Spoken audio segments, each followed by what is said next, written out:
Bonjour à tous et bienvenue pour cette première vidéo du cours de physique de PCSI sur les théorèmes énergétiques. Bon, j'espère que vous allez tous bien, que le confinement se passe bien et que vous travaillez régulièrement votre cours et vos exercices. Donc, je suis nouveau à l'exercice sur ces vidéos, donc vous me pardonnerez si le débit de ma voix n'est pas aussi naturel ni plaisant que lorsque nous sommes en classe entière. Je ferai de mon mieux et nous doute que je m'améliorerai dans les quelques semaines à venir. En attendant, donc, une première vidéo pour nous chauffer un petit peu, et pour revoir ensemble, d'une part, les théorèmes que nous avons déjà vus en cours, l'occasion aussi de voir quelques méthodes de résolution classiques d'exercices, et nous en profiterons pour corriger l'une des applications qu'il y avait dans le cours sur PDF, à propos du calcul de l'énergie potentielle de la force d'attraction terrestre. Donc, les théorèmes énergétiques. Nous en avons vu en cours 3. Le premier que nous avons démontré, c'est le théorème dit de la puissance cinétique, qui dit que la variation d'énergie cinétique au cours du temps est égale à la somme de la puissance des différentes forces.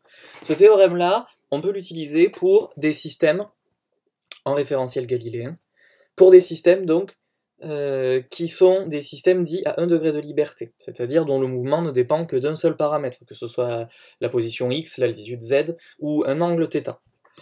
Nous en avons déduit de ce théorème le théorème de l'énergie cinétique, TEC pour les intimes, qui dit que la variation d'énergie cinétique entre deux points est égale à la somme des travaux entre ces mêmes points, des différentes forces exercées. Voilà, c'est la version intégrale du premier théorème.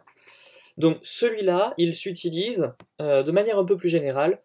On n'est pas obligé d'avoir un système à 1 degré de liberté, il suffit simplement de pouvoir calculer facilement le travail des forces entre le point A et le point B. Voilà.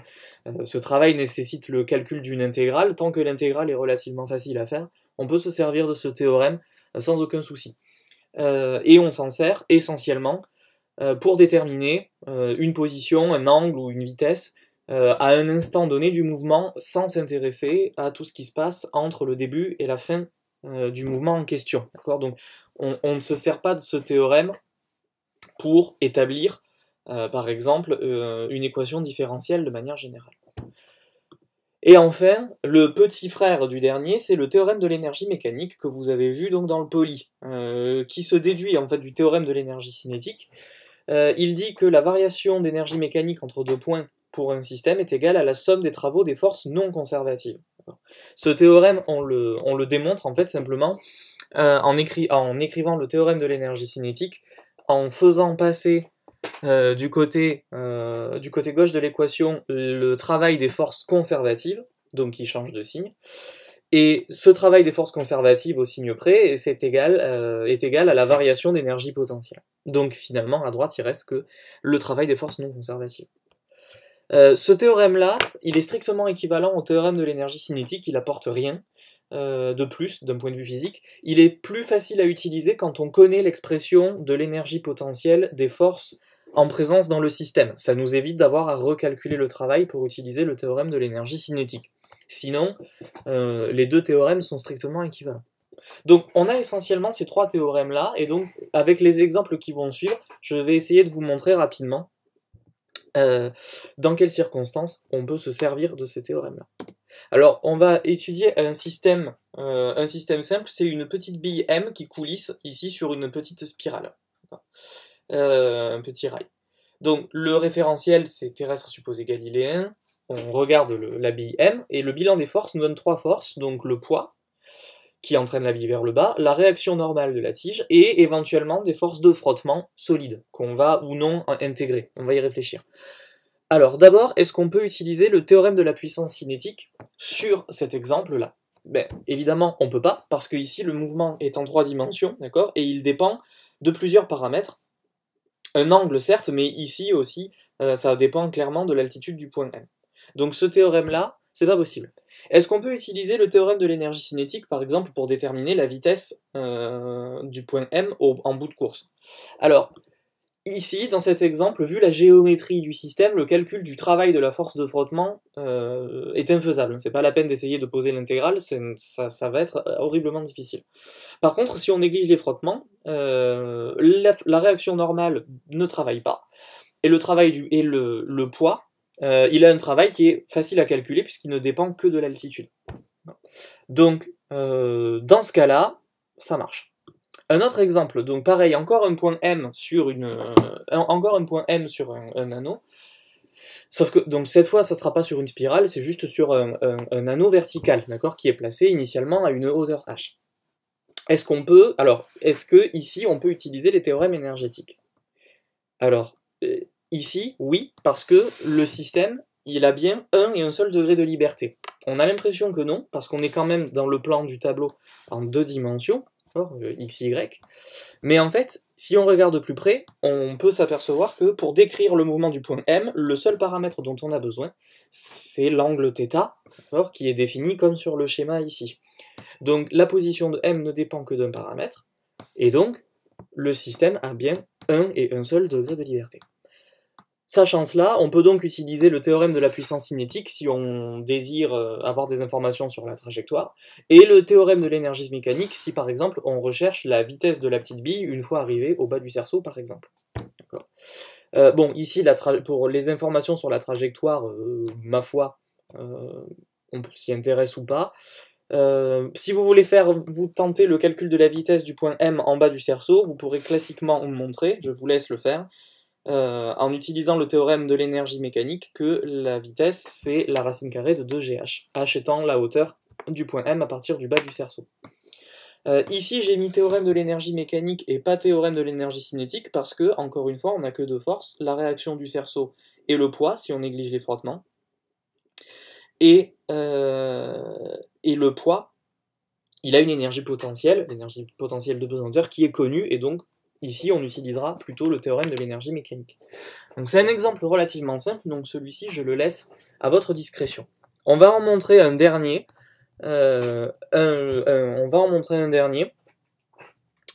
tout petit chouïa plus complexe, et qui fait intervenir l'énergie potentielle de la force d'attraction terrestre, donc ça va nous permettre de corriger l'application du poli.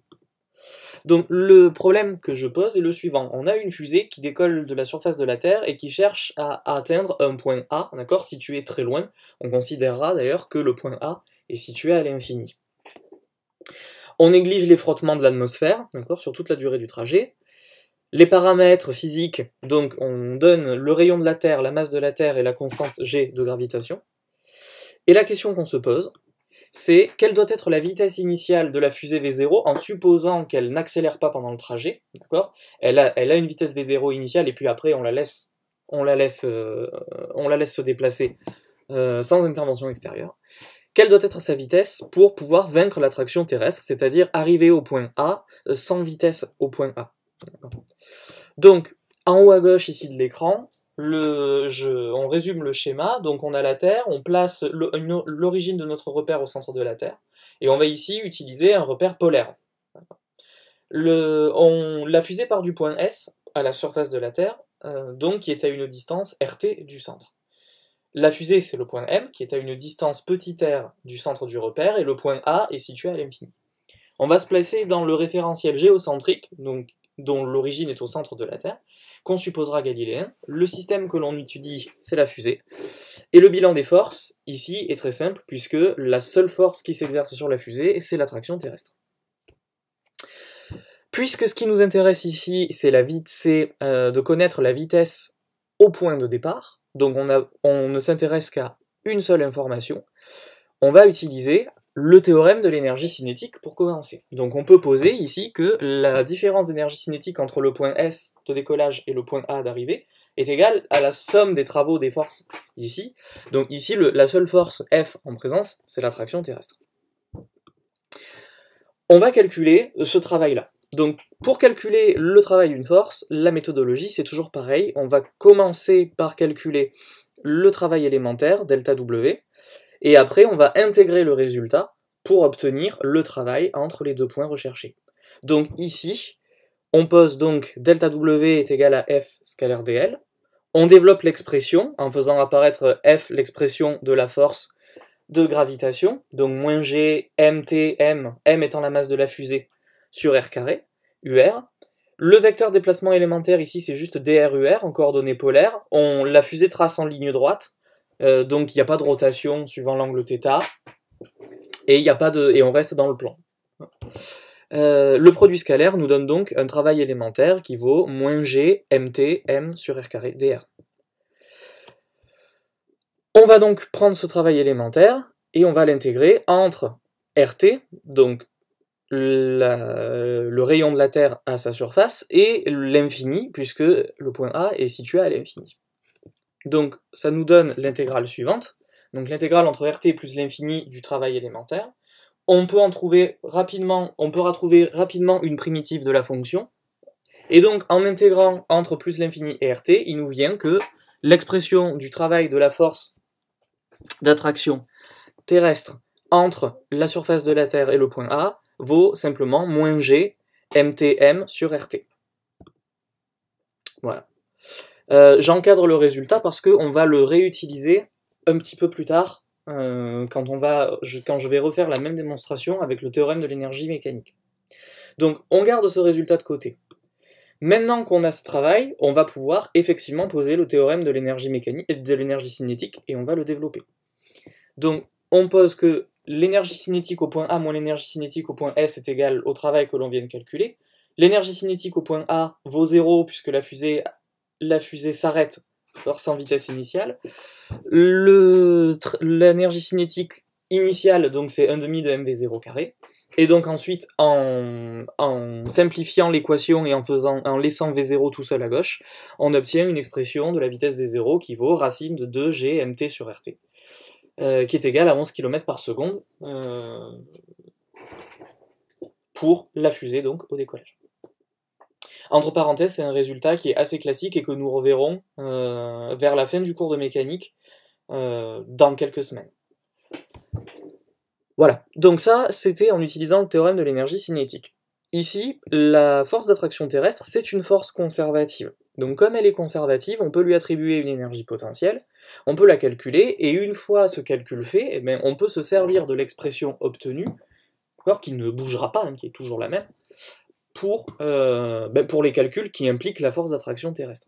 Donc si on reprend un tout petit peu plus tôt, si au lieu d'avoir utilisé le théorème de l'énergie cinétique pour résoudre le problème, on avait utilisé le théorème de l'énergie mécanique, donc qui s'écrit ici, qui est la variation d'énergie cinétique entre S et A, plus la variation d'énergie d'énergie potentielle entre S et A, vaut 0, puisqu'ici il n'y a pas de force non conservative, donc elle ne travaille pas.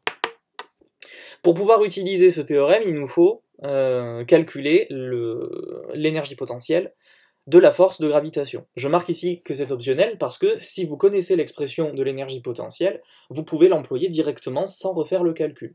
Ceci dit, c'était un des exercices qui vous était demandé de mener à bien ce calcul, donc on va le corriger ensemble. Donc, le calcul commence toujours par poser le travail élémentaire de la force que l'on regarde, et qui est ici égal à moins DEP, donc la différentielle de l'énergie potentielle. Si on intègre donc ce travail, ou cette énergie potentielle, entre deux points, un point O qui sera l'origine de l'énergie potentielle, et un point M quelconque, donc ça nous donne l'intégrale qui est sur la deuxième ligne ici.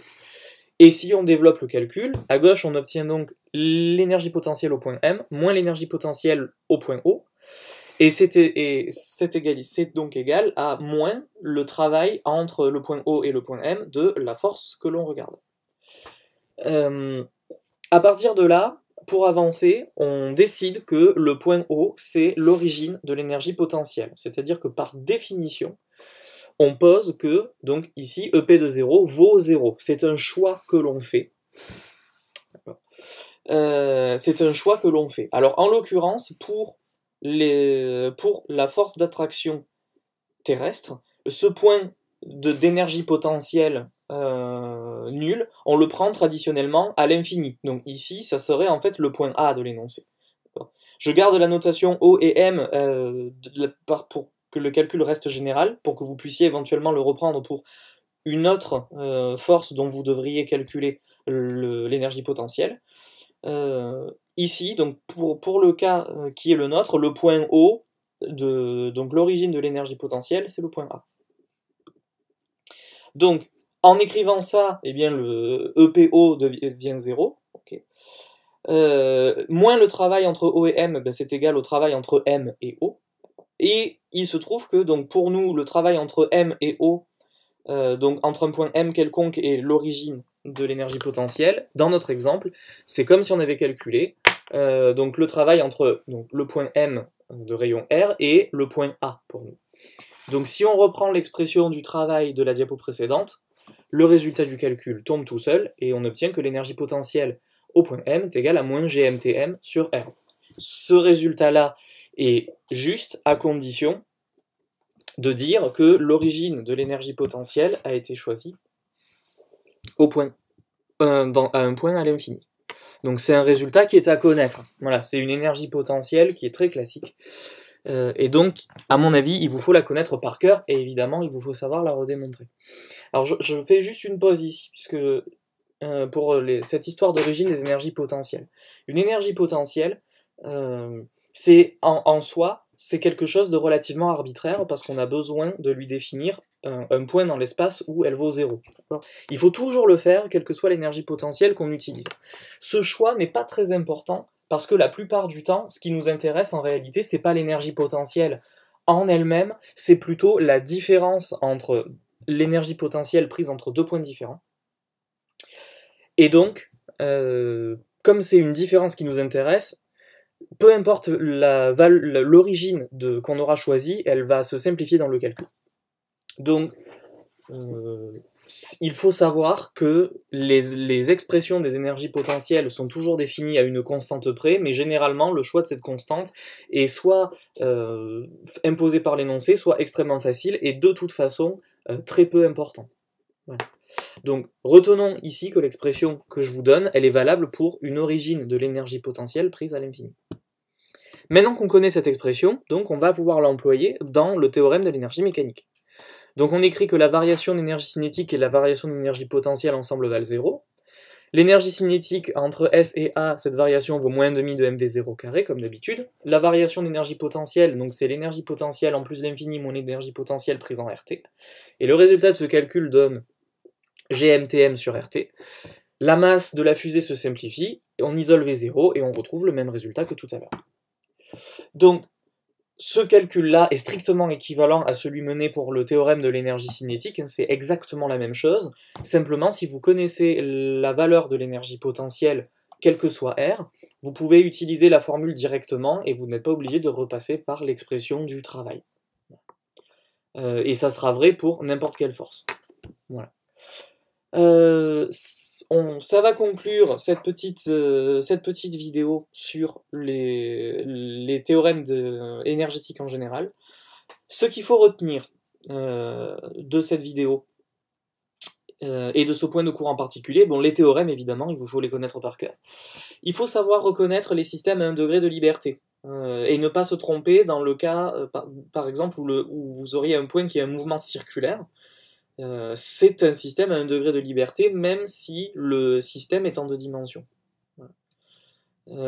Les reconnaître, c'est important, parce que ça vous permet d'utiliser les théorèmes énergétiques dessus. Voilà. Retenir aussi que connaître autant d'expressions d'énergie potentielle que possible est utile. Alors, plus vous en connaîtrez, et plus vous pourrez aller vite dans les calculs, parce que vous pourrez utiliser le théorème de l'énergie mécanique, et pas le théorème de l'énergie cinétique, qui vous oblige à refaire le calcul du travail systématiquement.